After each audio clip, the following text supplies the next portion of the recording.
Dongaaken yang memperbaiki hati ataupun golek hadiah, insya Allah semuanya, kehidupannya, urusannya, dan segala pikirannya diperbaiki dan dipermudahkan oleh Allah Subhanahu wa Ta'ala. Amin ya rabbal alamin.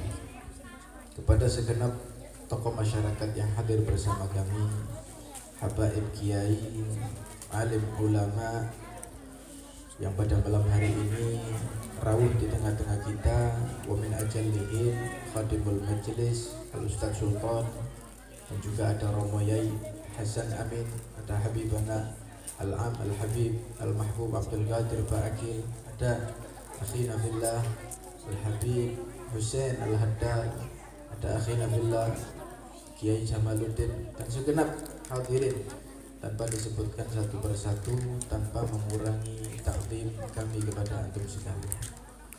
Para rawuh ingkang minulya, wajib kita ketahui, wajib kita ketahui bersama dawuh Kanjeng Nabi Muhammad sallallahu alaihi wasallam, ana nurullah wa kullu syai'in min nuri. Saya ini adalah cahaya dari Allah Subhanahu wa Ta'ala, dan setiap makhluk itu pasti ada unsur cahaya dariku. Setiap makhluk Allah pasti mengandung unsur cahaya daripada Nabi Muhammad sallallahu alaihi wasallam. Manusia, jin, langit, bumi, semuanya itu mengandung unsur cahaya Nabi Muhammad. Makanya Pak Bu, saelek-elek tiyang pasti ono api. Saelek-elek tiyang pasti ono.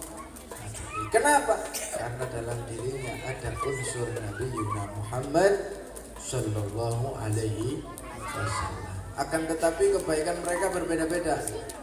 Ada yang unsur ini dibiarkan gak dirumat, akhir hilang. Ada yang dikembangkan sampai dia bisa memberikan manfaat kepada orang yang lain. Dan unsur ini hadirin rahimakumullah butuh kepada pembuktian. Allahumma sholli ala Muhammad. Sampai kan di dalam jiwanya ada Kanjeng Nabi Muhammad. Berarti harus ada pembuktian bahwasanya aku itu mengandung unsurnya Nabi Muhammad. Dikatakan oleh Habib Taufik, kalaupun langit sudah membuktikan bahwasanya mereka cinta kepada Nabi Muhammad, sampai langit awan tidak ingin Nabi Muhammad kepanasan. Tudhilluhul ghamam tuti'uhus sahaib, kemana-mana dinaungi oleh awan. Nopo jaga kepanasan Kanjeng Nabi Muhammad. Awan membuktikan cintanya, bumi membuktikan cintanya, batu membuktikan cintanya. Setiap hari ketika Nabi Muhammad masih di Mekah, yusallim alaih. Setiap Nabi lewat, assalamualaikum ya Rasulullah, dan Nabi Muhammad ingat dengan batu-batu. Bahkan sampai pohon juga membuktikan cinta kepada Nabi Muhammad. Copot dari oyotnya jalan kepada Nabi Muhammad dan mengakui asyhadu alla ilaha illallah wa anna Muhammadar Rasulullah. Semuanya tinggal kula panjenengan mana bukti cintanya.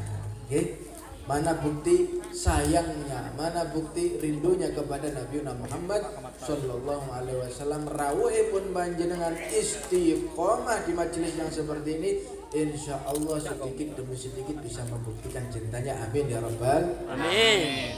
Hadirin rahimakumullah, kalau orang dulu sholawatnya tidak terhingga kepada Kanjeng Nabi Muhammad. Habib Umar pernah bercerita, beliau pernah ketemu sama dengan ulama yang ada di Suriah. Kemudian diceritakan, saya punya tetangga di Suriah, wanita, ibu-ibu. Ketika saya haji ketemu dengan dia, dalam keadaan menangis. Ya, menangis deras air mata. Beliau pun tanya, kenapa kamu menangis? Butuh bantuan apa? Opo kesasar sampean iki? Apa ketinggalan rombongan? Atau butuh perbekalan dan seterusnya? Apa yang bisa dibantu? Enggak ya imam, enggak ya kiai, ya ustadz, saya nggak bingung itu. Lah terus kenapa kok sampai nangis seperti ini? Saya 3 hari ini tidak dimimpi oleh Rasul sallallahu alaihi wasallam. Telung dino gak mimpi Kanjeng Nabi, nangis. Lu kenapa?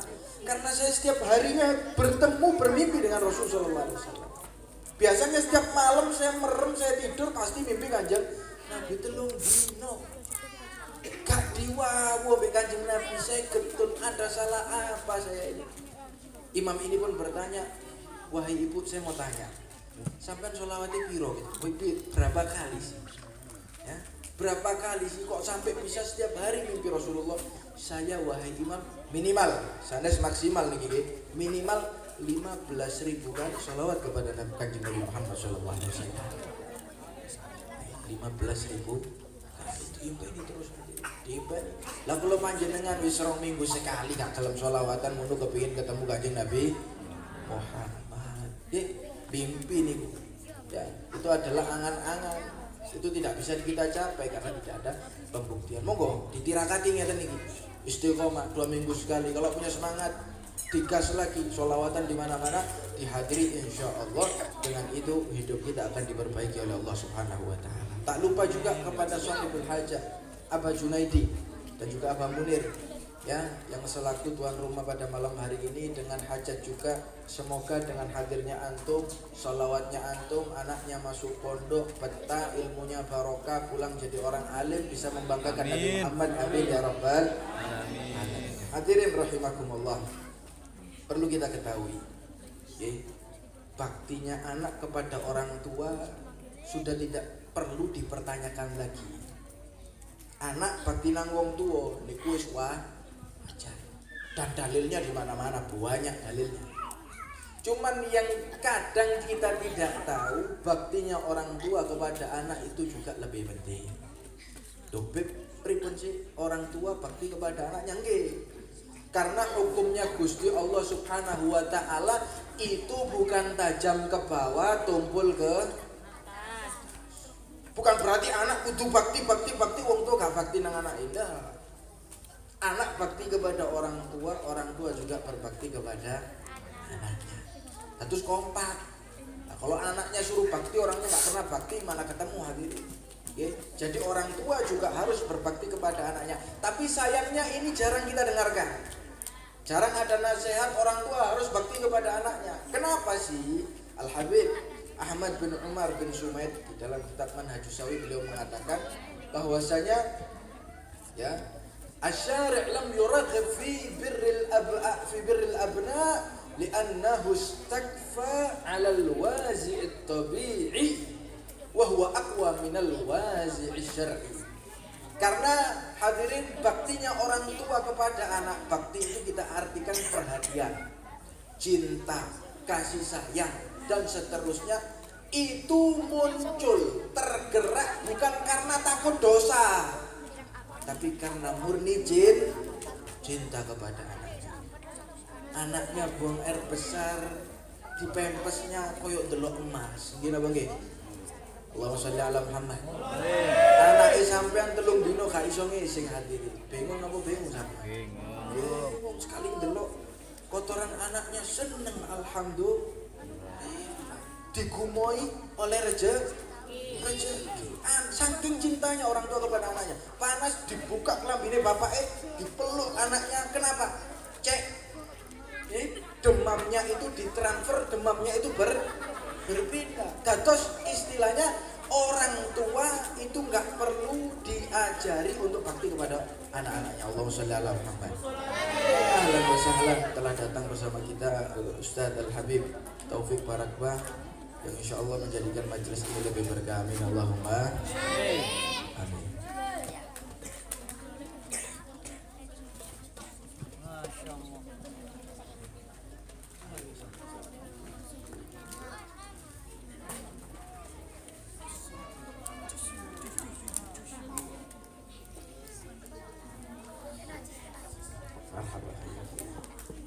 Terus apa tadi?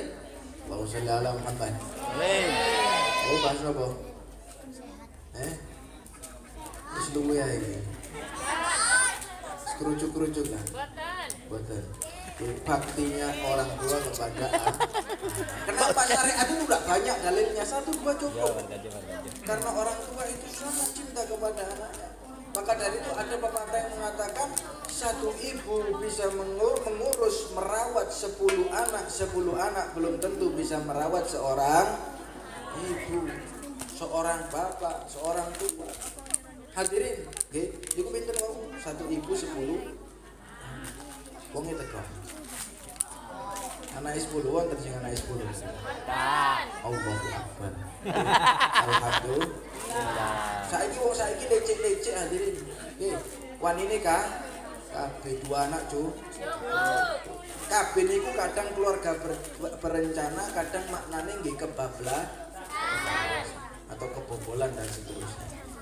Maka dari itu hadirin rahimakumullah, orang tua bakti kepada anaknya sejak dini. Kenapa demikian? Karena kelak orang yang paling membahayakan kita bukan musuh-musuh kita, tapi keluarga kita sendiri. Kalau bahasa filmnya, menusukmu dari belakang. Siapa yang bakal nusuk sampai dari belakang? Siapa musuh dalam selimut? Anakmu dan istrimu. Diriwayatkan dalam Ithaful Muttaqin, ya, syarahnya Ihya Ulumuddin, bahwasanya nanti di yaumil qiyamah akan didatangkan yu'ta birrajul, ya, alladzi yata'allaqu birrajul yaumal qiyamah ahluhu wa auladuhu. Orang yang bakal mempersulit, orang yang bakal menghadang Anda untuk masuk surga adalah keluarga Anda sendiri. Fayuqifunahu baina yadayillahi azza wa jal. Mereka akan membawa, menggeret sampean ke hadapan Allah Subhanahu wa ta'ala dan mengatakan qalu ya Rabbana khudh bihaqqina minhu. Ya Allah, saya minta keadilanmu. Tolong sekarang saya meminta balas dendam pahalanya untuk diberikan kepada kita, anak dan istrinya. Kenapa? Apa alasanmu? Apa motifmu? Suamimu sudah mau masuk surga, kenapa kau halangi lagi? Mereka mengatakan li'annahu ma'allamana ma najhal. Yang pertama apa? Li'annahu ma'allamana ma najhal. Yang pertama, dia tidak pernah mengajarkan kepada kami hal-hal yang tidak kami ketahui tentang agama. Matematika diajari, okay? Sampai mate-matean. Bahasa Inggris diajari, bahasa Jepang diajari, bahasa Suryani dia jari dari wa maqali inna maqali. Kabeh diajari, segala macam sampun diajari. Cuma agama enggak diajari. Salat wudunya bener enggak diajari. Kalau kaya zakatnya enggak diajari. Puasa enggak diajari. Pokok buka, pokok sahur. Ini sekarang ya Allah kami minta ketegasannya. Kami nggak tahu karena tidak diajari. Kecolongan tidak mengajarkan ilmu. Lucu hadirin. Kita ini kadang panik, anakku meni sugih wegah. Tapi nggak panik, anakku meni kenal agama, dadi tiyang sae napa mboten. Karena apa? Karena kita ini sudah terlalu cinta kepada dunia. Hadir mriki menghilangkan sedikit-sedikit cinta daripada dunia. Akhirnya lebih perhatian tentang akhiratnya keluarga. Allah Ta'ala berfirman dalam surat Thaha, wa'mur ahlaka bis-shalati wastabir 'alaiha la nas'aluka rizqan nahnu narzuquk wal 'aqibatu lit-taqwa. Perintahkan keluargamu kudu ya dolek penggawean, bukan ya, menekuni karirnya, pesepak bola kayak gitaris kayak petinju kayak, bukan. Apa yang kau perintahkan? Sembahyang. Perintahkan mereka untuk sholat dan yang sabar. Hadirin, perlu kita ketahui, sholat itu ada 5. Allahu Akbar. Sholat itu ada 5. Anak Anda kalau sudah usia 7 wajib untuk diingatkan sholat. Berapa waktu tadi? 5. Le sembayang. Urusan areke sembayang gak sembayang biarkan dulu. Yang penting sudah Anda kasih alarm 1 hari 5 kali, sampai harus ada Gusti Allah. Kalau sudah usianya 10 tahun, ada efek jerah, dipukul sedikit, ayo sembayang, kasih hukuman. Entah sakunya dikurangi dan seterusnya. Ya, untuk mereka istiqomah melakukan sholat. Dan perlu kita ketahui, sholatnya ada 5.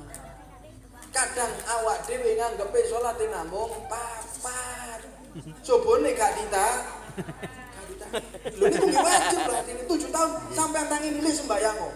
Tangi gak tangi urusane, yang penting dibayar. Sampai arek sampai kate rabi gak tau dibayar bangune sembayang. Subuh iki yo apa hati. Kanjeng Nabi itu sudah anaknya sudah berumah tangga, lewat rumahnya setiap subuh masih diingatkan as-sholatu ahlal bait. Ayo keluargaku, ayo tangi sembahyang subuh. Terus mereka akan pertama yang akan dilaporkan apa? Karena mereka tidak dikenalkan kepada ilmu. Dan yang kedua, wa kana yut'imuna haraman. Suami saya orang itu memberikan makan makanan yang haram, karena orang kalau sudah kemasukan haram angel dijak ibadah. Lek maksiat melaku dewe otomatis. Kenapa? Karena bahan bakarnya haram.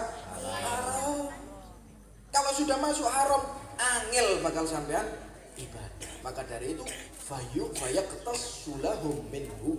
Akhirnya Allah Ta'ala ambil seluruh pahalanya untuk menyelamatkan anak istrinya, dan dialah yang menjadi celaka. Maka dari itu hadirin rahimakumullah, sampean lek gak kuat ngerumat anak, lek gak kuat ngerumat anak, lebokno pondok. Bukan pembuangan anak, takut masa depan anak saya nggak karu-karuan. Masukkan ke pondok, titipkan kepada orang-orang yang punya perhatian kepada umat Nabi Muhammad. Kiai-kiai menginginkan umat Kanjeng Nabi Muhammad sedaya selamat. Delecok campur kali sampean isu kerja, awan kerja, suri kerja, bengi kerja. Uripe ngopi rokok gak tahu buka Al-Qur'an, HP scroll. Uripe ngono ae. Terus anaknya yang direkam itu, kira-kira anak ini niru sapa? Bapake. Niru tonggoe apa bapake? Bapake kok. Wong buah itu jatuh tidak jauh dari ya, kecuali logo ketebuk. Aduh. Allahumma sholli ala Muhammad. Maka dari titipkan kepada ahlinya pesantren. Titipkan kepada ulama-ulama yang siap membimbing anak-anak Anda menjadi orang yang solehah di masa depannya. Hadirin rahimakumullah. Kisah tentang memasukkan anak ke pesantren ini mengingatkan saya kepada seorang tabi'i yang bernama Rabi'atur Ra'yi. Rabi'atur Ra'yi bin Abi Abdurrahman Farrukh. Namanya siapa tadi? Rabi'atur Ra'yi. Jadi salah harokati gak oleh hadiah sampai. Ojo sampai kok di kongon Jawa tambah wa maka bini nama koli. Dimoli sekalian. Ya. Rabi'atur Ra'yi. Bapaknya namanya Farrukh. Namanya Farrukh. Lah kebetulan bapaknya ini adalah angkatan militer. Terus harus siap untuk dikirim berperang. Ya. Kapan dipanggil perang harus siap. Makanya hadirin sing kuat dadi bojone militer angkatan ya atau abdi negara itu adalah orang-orang yang setia. Oke. Sampai ada orang yang menikah dengan tentara dan seterusnya, ini berarti wong setia. Kenapa? Karena siap untuk ditinggal oleh suami. Niki lek kula ceramane rada dawa, sasultan bakal dicen. Nggih napa mboten? Ojo suwe-suwe ya. Ojo bengi-bengi. Enggak usah jamal gitu. Seperti itu hadirin. Ya. Namanya wanita cinta kepada suaminya, perhatian. Lah kalau sudah mau nikah dengan tentara berarti dia siap menjadi orang yang setia. Kenapa? Harus siap ditinggal-tinggal. Kejadiannya siapa? Farrukh ini diutus untuk perang. Dalam keadaan istrinya mengandung. Sik meteng aku pamit ati perang menyebarkan agama Islam. Gipun bismillah berangkat tawakalna ala Allah dan diberikan uang 30.000 dinar. 30.000 dinar. Jadi ini kayak cekelane sampean sampai anak-anak sampean. Berangkat. Anda tahu beliau pulang ke rumahnya setelah perang setelah berapa lama? 27 tahun. 27 tahun baru mau mulai. Allahumma sholli ala Muhammad. Bu-ibu kira-kira rabi mana apa ngenteni? Setia. Karena istrinya setia, istrinya nggak nikah lagi.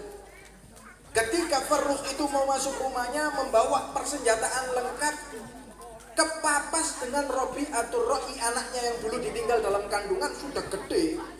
Berarti umurnya 27 tahun ya. Metu sehingga anak ikate metu, bapak ikate mlebu, dan keduanya tidak saling mengenal karena masih belum ada video call zaman dulu. Masih belum ada WhatsApp, masih belum ada media yang canggih semacam ini. Yang bapaknya gak terima karena melihat ada laki-laki yang bukan mahram masuk ke dalam rumah istrinya. Yang anaknya juga gak terima, kok ada orang bukan mau mahram masuk ke rumah ibunya. Akhirnya anak ambil bapak ini bedeng-bedeng sampai tonggo metu. Ya, tetangga semua keluar, akhirnya ngomong, ayo mandek-mandek, kita jalan tengah. Ini 27 tahun ini. Jadi orang asing sudah. Kita tengahi, ayo kita bawa ke pengadilan. Siap? Kita bawa ke pengadilan, siap. Ketika di pengadilan, Farouk mengatakan, saya ada bukti bahwasanya itu rumah saya. Kok bisa? Di kamar depan itu saya ngubur uang nominalnya sekian. Kalau kita nggak percaya, kita bongkar, pasti ada uangnya. Anaknya mengatakan, sampai rukabe, aku anak ibu. Gak lama ibunya datang dan mengatakan, le iki bapak. Iki bapak. Ceritanya selesai, belum selesai. Setelah itu anaknya berangkat ke masjid karena bertugas untuk mengajarkan penduduk Madinah. Karena bertugas untuk mengajar penduduk Madinah. Ayahnya yang baru datang, baru nyopot baju, baru berkemas. Allahumma sholli ala Muhammad. Yang baru berkemas. Lha tak berangkat ke Palestina. Yang baru berkemas tadi ya, ditegur oleh istrinya, Pak, ya apa sampean mosok gak sembahyang di masjid Kanjeng Nabi? Oh iya berangkat. Ketika berangkat hadirin dilihat anaknya yang jadi imam. Setelah itu anaknya yang mengajar 40 orang lebih menggunakan imamah alias kiai. Masih umur segitu sudah top. Bahkan beliau adalah gurunya Imam Malik bin Anas. Malik bin Anas gurunya Imam Syafi'i. Setelah itu hadirin rahimakumullah, ayahnya bangga pulang ke rumah, ibunya ngomong, Pak, duit sing 30.000 dinar itu kalau zaman sekarang ya 500 juta ke atas lah, karena setiap satu kepingnya itu emas ya, 30.000 keping emas itu semuanya saya gunakan untuk biaya nyantri anak sampean, biaya belajar anaknya sampean. Anakmu gak tak kongon oleh kerja, mek tak kongon oleh nyantri. Pertanyaannya, sampean ikhlas opo tak bal? Apa saya gantikan 30.000 dinar tadi? Dia mengatakan apa? Saya bangga melihat anak saya seperti ini. Hadirin, uang yang sampean keluarkan ke pondok itu demi Allah tidak ada ruginya. Kok pondok SPP ini larang? Wong biasane di kampung ETP kita kenyang kok. Gila bang nggih. Kok mundak banget. La haula wala. Tambah ono sambatan gak bayar kadang. Pura-pura pikun, hilang ingatan dan seterusnya. Maka itu pondok semua biaya yang Anda keluarkan, jangan sampai Anda khawatir bahwasanya engkau aku rugi, pengeluarannya membengkak dan seterusnya, jangan. Karena Allah yang akan menjamin semua itu, dan masa depan anak sampean akan menjadi lebih baik. Yang penting uangnya halal. Ojo anake jauh gak duit pinjol. Ya, pinjol kono engko pinjol aplikasi ini dihapus, ganti KTP mana dihapus. Akhirnya kakek utang gak nemu bayarane, bunuh diri. Kata kasusnya diri. Kadang bukan bunuh diri, bojone sing dikobong.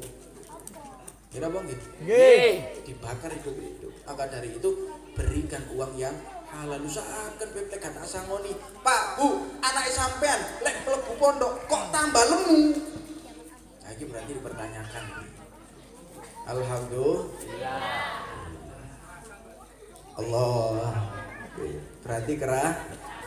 Lek tambah guru. Berarti tira. Sore ku husnudon mawon. Nggih. Husnul. Kalau tambah guru alhamdulillah. Tambah lemu ya alhamdulillah.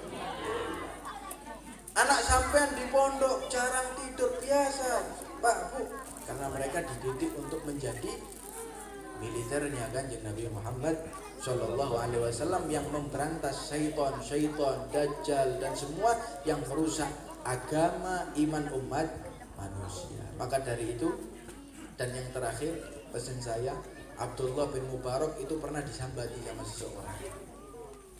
Wahai Abdullah bin Mubarak, yashku ala huquqi waladi.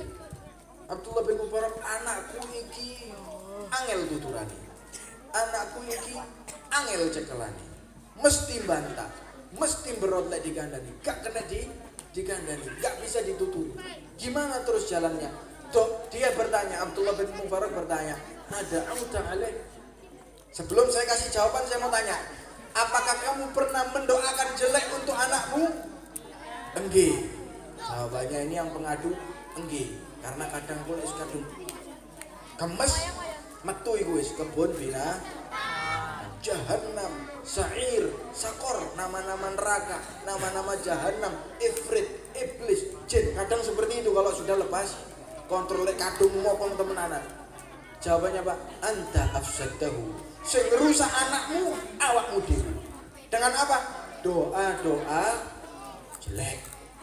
Maka dari itu setelah anak dipasrahkan ke pondok, anak dimasukkan ke lembaga sekolah, jangan lupa orang tua mendoakan 5 waktu. Kalau bisa qiyamul lail untuk kesuksesan anak-anaknya, karena mereka adalah investasi yang paling bagus. Ya, investasi yang paling bagus demi bekal Anda menuju surga Allah Subhanahu wa Ta'ala. Mungkin sekian yang bisa saya sampaikan. Semoga saudara dan beriki menjadi kampung religius. Anak-anaknya banyak yang dimasukkan pesantren. Bukan berarti masuk pesantren gak bakal berkembang. Nggak, banyak yang mengisi lembaga-lembaga negara itu dari santri. Yang jadi juragan juga santri. Masukkan ke pesantren, insya Allah mereka menjadi orang-orang yang berkah hidupnya, berkah umurnya. Amin ya rabbal alamin. Dan terakhir kita umumkan bahwasanya Rabu mendatang Khol Kiai Parseh, ya, selain bersama Muttaqin akan digabungkan, akan dikombinasi dengan majelis Rasulullah. Semoga semakin meriah dan menjadikan keberkahan daripada Shahibul Haul. Amin ya rabbal alamin. Wassalamualaikum warahmatullahi wabarakatuh. Terima kasih kami sampaikan para bapak, ibu, hadirin jamaah rahimakumullah. Sebelum acara kuis berhadiah dan juga sekaligus yang nanti akan ditutup doa penutup oleh beliau Al-Habib Taufik Barabah, perlu kami umumkan bahwa tanggal 28 Juni atau 2 Jumat yang akan datang bertempat di rumah Ibu Hajjah Husniah di Jalan Koro RT 02 RW 04, depannya Masjid Muhammadiyah ke timur. Nah, kami ucapkan banyak terima kasih pada panjenengan semua yang tetap setia mendukung Majelis Nur Muttaqin, terutama pada para habaib, para kiai, para ustadz dan tokoh-tokoh yang ada, dan setiap rutinan selalu hadir dan mendukung. Mari kita doakan beliau-beliau ini oleh Allah selalu senantiasa diberi kekuatan, kesehatan, zahiran wa batinan, sehingga dapat membimbing kita ke jalan yang diridhai oleh Allah Subhanahu wa Ta'ala. Dan dari kami selaku mewakili daripada Saibul Hajat